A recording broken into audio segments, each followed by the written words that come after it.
भाई हर जगह गोल्ड की ही बात होती रहती है, लेकिन असली धमाका चांदी में छुपा हुआ है। आज के टाइम में हर ईवी, मोबाइल, सोलर पैनल, हर वो नई टेक्नोलॉजी में कहीं न कहीं चांदी छुपी रहती है। और अब इसकी डिमांड बहुत ज़्यादा बढ़ रही है और सप्लाई बहुत कम हो रही है। और सीधी सी बात है, किसी भी चीज़ की, किसी भी एसेट्स की जब डिमांड बहुत ज़्यादा बढ़ती है और सप्लाई कम होती है तो उसका भाव बढ़ता ही बढ़ता है। चांदी की मांग अब सिर्फ जेवर के लिए नहीं रही, बल्कि इंडस्ट्री के लिए सबसे ज्यादा जरूरी हो गई है। सोलर पैनल में जरूरी चांदी मेटल है। इलेक्ट्रिकल जो कार है उसमें हर गाड़ी में 25 से 50 ग्राम तक चांदी लगती है। अब जब दुनिया ग्रीन एनर्जी और ईवी रेवोल्यूशन की तरफ बढ़ रही है तो सोचो चांदी कहाँ जाएगी आगे। भाई साहब, इसकी मांग रुक ही नहीं सकती, क्योंकि गाड़ियां बंद नहीं होगी, मोबाइल फोन बंद नहीं होंगी, नई टेक्नोलॉजी आती बंद नहीं रहेगी। और हर नई टेक्नोलॉजी में चांदी कहीं ना कहीं लग रही है। आपको पता ही होगा 2023 22 23 के समथिंग में चांदी का जो रेट था 60 से 65 हजार के समथिंग था। और अभी एक्सपर्ट का ये मानना है कि 2026 तक चांदी 3 लाख के पार चली जाएगी। और जो आज का रेट है चांदी का वो 1,85,000 के अप्रोक्सीमेट है।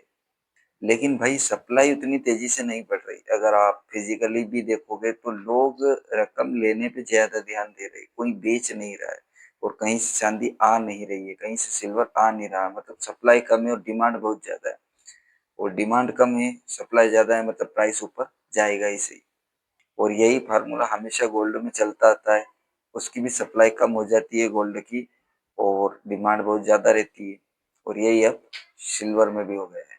देखो, मैं ये नहीं कह रहा कि गोल्ड खराब है। देखो, गोल्ड उसकी जगह राजा है।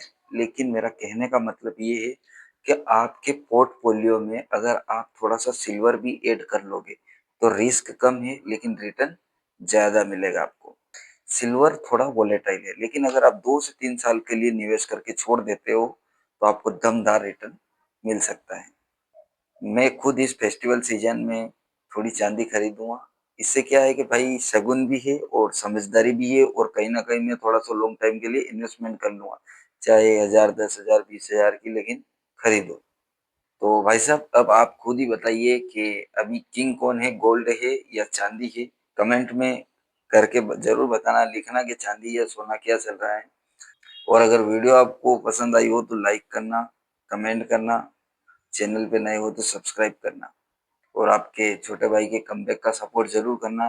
कुछ दिन से मेरे हेल्थ इश्यू के चक्कर में वीडियोस नहीं आ पा रही है और अभी भी कुछ तबीयत ठीक नहीं है, लेकिन मैं कुछ ना कुछ यूजफुल जानकारी अगर मेरे पास आ रही है तो मैं शेयर जरूर कर रहा हूँ आपसे। तो आप थोड़ा सा आपका सपोर्ट जरूर दिखा।